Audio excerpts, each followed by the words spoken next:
Hi students, this is AJ sir. Let's study English language chapter exclamatory and assertive sentences. Now let's study this transformation with the help of some examples. An exclamatory sentence expresses a strong emotion with the help of exclamatory words, and of course it has an exclamation mark either at the end of the sentence or after some exclamatory word. Now look at this first sentence. Alas, that youth should pass away. What does it convey? What is the meaning behind this sentence, this exclamatory sentence? Alas always denotes sadness, misfortune. So that is what we have to convey in our assertive sentence answer as well.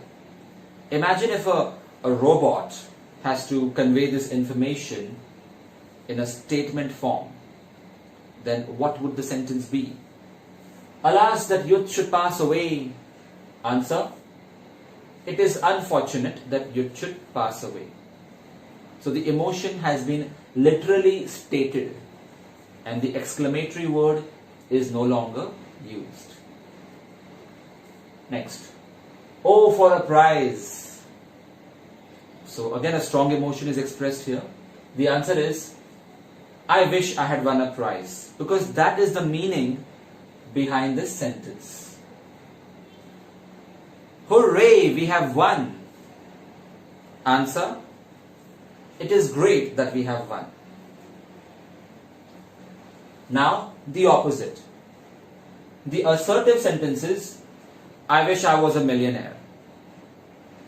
Now how will you express it with the help of some exclamatory words with a strong emotion? I wish I was a millionaire.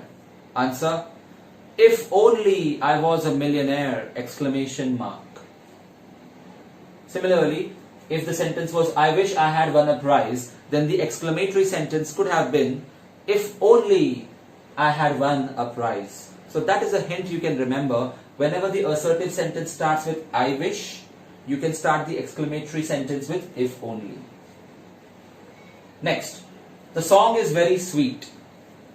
Now usually such sentences can be converted into an exclamatory sentence with the help of how or what. The song is very sweet. How sweet the song is! Exclamation mark. Do not write how sweet is the song. No. How sweet the song is! Exclamation mark. It is a beautiful sight. Answer: what a beautiful sight it is! Exclamation mark. Hi students, if you found this video useful, press the like button. Also, to enroll for my online lectures or online test series, email me or message me on Instagram. Check the description for more information.